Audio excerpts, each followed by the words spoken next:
नमस्कार बच्चों।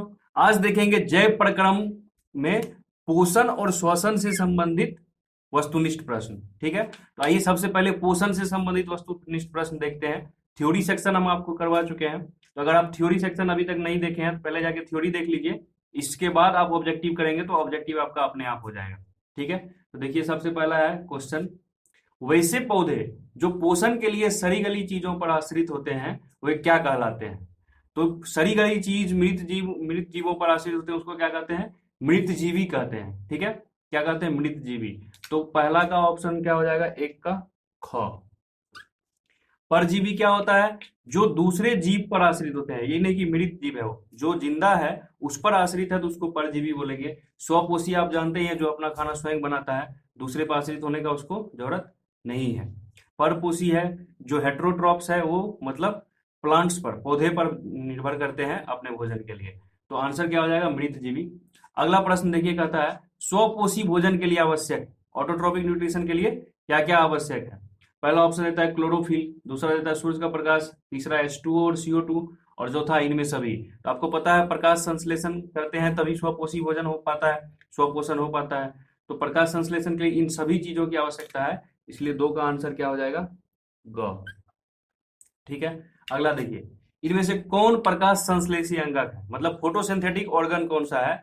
तो आप जानते हैं कि पौधों में जड़, तना, पत्ती, इन सब में से किसमें प्रकाश संश्लेषण होता है? पत्ती में। तो इसका आंसर क्या हो जाएगा? पत्ती। तो अंगक पूछा है, ऑर्गन पूछा है, इसलिए अगर पिगमेंट पूछता तो वर्णक पूछता तो क्या हो जाता? हरित लवक, लेकिन अंगक पूछा है तो पत्ती। तीन का हो गया ख। अगला प्रश्न देखिए, अगला प्रश्न कहता है वायुमंडल में CO2 का कितना प्रतिशत होता है? ये चीज आप याद रखिएगा, इसमें हमेशा कंफ्यूजन होता है। देखिए कंफ्यूजन वाला आपको ऑप्शन भी दिया है, 0.3, 0.03, 0.003। तो आपको हम बताए थे जब पढ़ा रहे थे तो उस समय बोले थे कि अच्छे से याद रखना है, ऑप्शन उल्टा पुल्टा दे देता है। इसका आंसर होगा 0.03%। तो आंसर हो जाएगा चार का ख। नेक्स्ट देखिए क्या कहता है, पांचवा क्वेश्चन, प्रकाश संश्लेषण प्रक्रम में निम्नांकित में क्या नहीं होता है? फोटोसिंथेसिस में क्या नहीं होता है, ये पूछा है। पानी का टूटना, कार्बन डाइऑक्साइड का मुक्त होना। कार्बन डाइऑक्साइड कभी मुक्त नहीं होता है, श्वसन में ऑक्सीजन लेते हैं और कार्बन डाइऑक्साइड मुक्त होता है, लेकिन प्रकाश संश्लेषण में कार्बन डाइऑक्साइड लेते हैं और ऑक्सीजन मुक्त होता है, तो उल्टा होता है। यहाँ पे कार्बन डाइऑक्साइड का मुक्त होना गलत दिया हुआ है, प्रकाश संश्लेषण में कार्बन डाइऑक्साइड का उपयोग होता है। तो इसका हो जाएगा ऑप्शन जो है ख वाला ऑप्शन गलत है, क्या नहीं होता है पूछा है, इसलिए क्या हो जाएगा इसका? पांच का ख। अगला देखिए, छठा क्वेश्चन, ये सब चीज आपको थ्योरी में विस्तार से बताए थे, क्या क्या की आवश्यकता है, क्या नहीं है, इस सब का प्रूफ भी बताए, कैसे जानेंगे, प्रैक्टिकल करके बताए, एक्टिविटी से बताए, आपको एनिमेशन के थ्रू बताए, सब कुछ समझाए ढंग से आपको। ठीक है, तो आप लोग एक बार थ्योरी सेक्शन देख लीजिएगा, थ्योरी सेक्शन देखने से आपको सब कुछ क्लियर हो जाएगा ढंग से।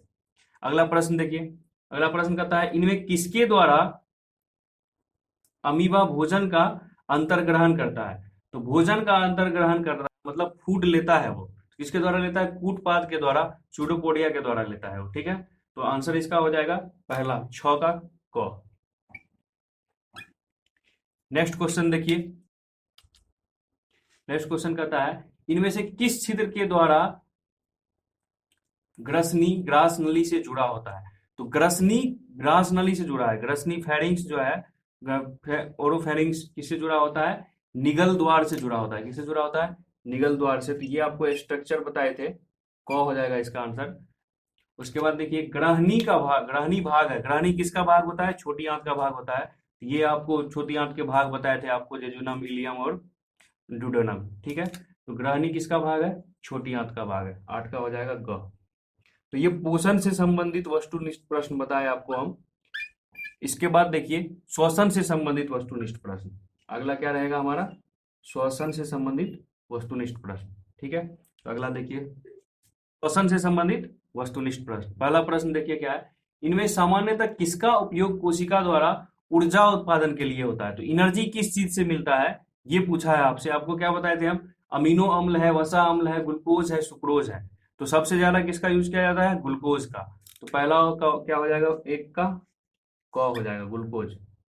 दूसरा प्रश्न देखिए, दूसरा प्रश्न कहता है पौधों में किस क्रिया के द्वारा बाहरी वातावरण से ऑक्सीजन कोशिकाओं को पहुंचता है? तो बाहरी वातावरण से ऑक्सीजन लेना है और कोशिकाओं तक पहुंचाना है। तो ये कौन सा प्रक्रिया है? पौधों में पूछा है। किसमें पूछा है?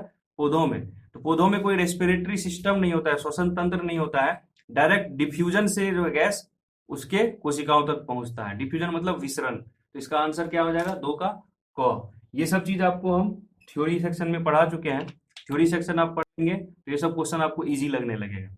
ठीक है। तीसरा क्वेश्चन देखिए, मनुष्य के ट्रेकिया में पाए जाते हैं। तो ट्रेकिया में जो होता है वो सेमी सर्कुलर जो है कार्टिलेजिनस रिंग, यानी कि अर्ध, क्या बोल रहा है कि उपास्थि के बने हुए अपूर्ण वलय और इनकम्प्लीट रिंग होता है, सी शेप का रिंग होता है। तो सी शेप होगा तो अपूर्ण ही होगा। ठीक है, ये ट्रेकिया है आपका और इसमें इस तरह से सी शेप का रिंग होता है जो कि कार्टिलेज यानी कि उपास्थि का बना होता है। ठीक है, तो उपास्थि के बने अपूर्ण वलय हो जाएगा इसका आंसर 3 का ख। नेक्स्ट देखिए क्या कहता है, श्वसन की क्रिया में खाद्य पदार्थ का क्या होता है? तो खाद्य पदार्थ को तोड़ते हैं, खाद्य पदार्थ को तोड़ के ऊर्जा प्राप्त करना होता है। श्वसन की क्रिया में खाद्य पदार्थ का क्या होता है? विघटन होगा। तो 4 का आंसर क्या हो जाएगा? ग। ठीक है, अगला प्रश्न देखिए, अवायवीय श्वसन कोशिका के किस भाग में होता है? तो जो कोशिका है उस कोशिका के अंदर साइटोप्लाज्म होता है, कोशिका द्रव, और न्यूक्लियस होता है, माइटोकॉन्ड्रिया होता है। ऑक्सीजन का उपयोग कहाँ होता है? माइटोकॉन्ड्रिया के अंदर। इससे पहले साइटोप्लाज्म में क्या होता है कोशिका द्रव में?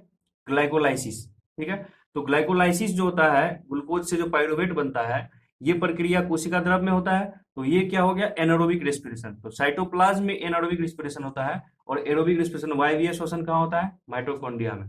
पूछा क्या है आपसे? अवायवीय श्वसन, तो कहाँ हो जाएगा? कोशिका द्रव। 5 का आंसर हो जाएगा ख। अगला प्रश्न देखिए क्या कहता है। अगला प्रश्न कहता है, मनुष्य में सांस लेने और छोड़ने की क्रिया को क्या कहा जाता है? तो ये सिंपल है, श्वासोच्छ्वास कहा जाता है इसको। 6 का हो जाएगा ख।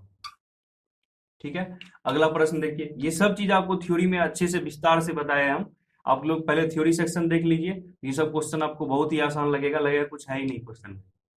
अगला देखिए, आणविक ऑक्सीजन, मॉलिक्यूलर ऑक्सीजन के उपलब्ध नहीं होने से पाइरुवेट का परिवर्तन जंतुओं में किस यौगिक में होता है?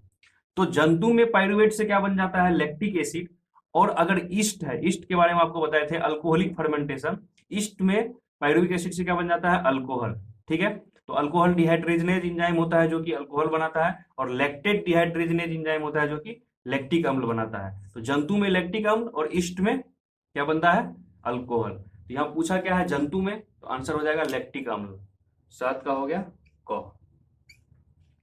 अगला प्रश्न देखिए, पौधों में गैसों के आदान प्रदान के लिए रहते हैं। तो गैस के आदान प्रदान हम बताए डिफ्यूजन से होगा।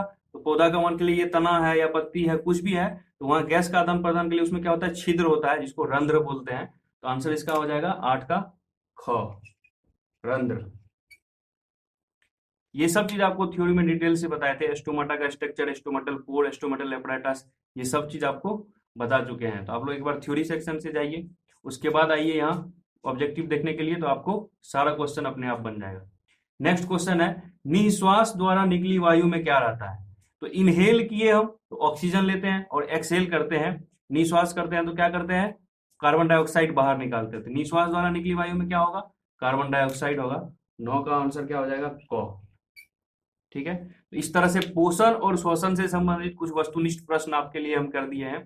ठीक है, तो अब तक अगर आपने हमारे चैनल को सब्सक्राइब नहीं किया है, चैनल को सब्सक्राइब कर लीजिए और नोटिफिकेशन आइकन जरूर दबाइए। इससे क्या होगा कि आपको अगले आने वाले ऑब्जेक्टिव क्वेश्चंस के वीडियो या फिर थ्योरी के वीडियोज, इन सब के बारे में जानकारी मिलती रहेगी और आप अपनी पढ़ाई को निरंतर जारी रख पाइएगा।